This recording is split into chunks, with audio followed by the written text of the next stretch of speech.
শুভ সন্ধ্যা বন্ধুরা, সবাই কেমন আছেন? আশা করি ভালো আছেন।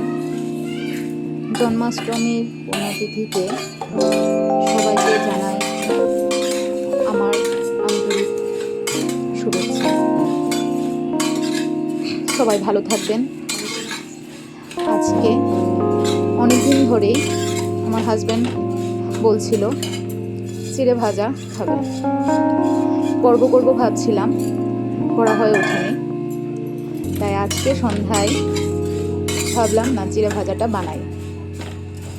যখন বানাবোই ভেবেছি, তো ভাবলাম আপনাদের সাথে শেয়ার করি।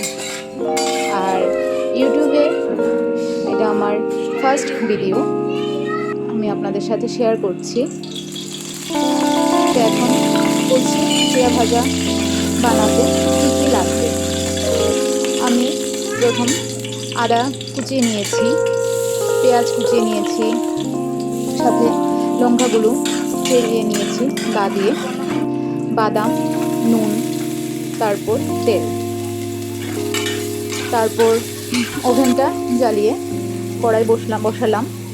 তারপর কড়াইটা গরম হওয়ার পর এই শুকনো খোলায় জিরাগুলো ভেজে নিলাম। তারপর জিরাগুলো ভাজা হয়ে গেলে জিরাগুলো একটা বাটিতে উঠিয়ে নিলাম। তারপর কড়াইতে তেল দিলাম, দিয়ে একটু নুন দিলাম স্বাদ মতো, দিয়ে প্রথমে আদা কুচিগুলো দিয়ে দিয়েছি। একটু নাড়াচাড়া করে সাথে পেঁয়াজ আর কাঁচা লঙ্কাগুলিও দিলাম।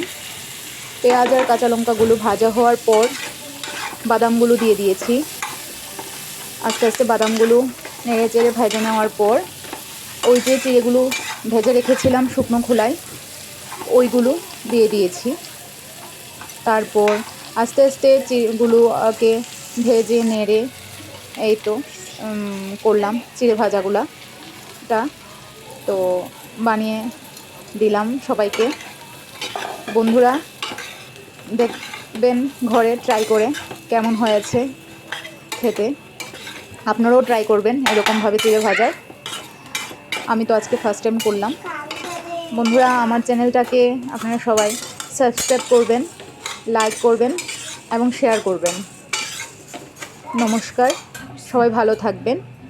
শুভরাত্রি বন্ধুরা।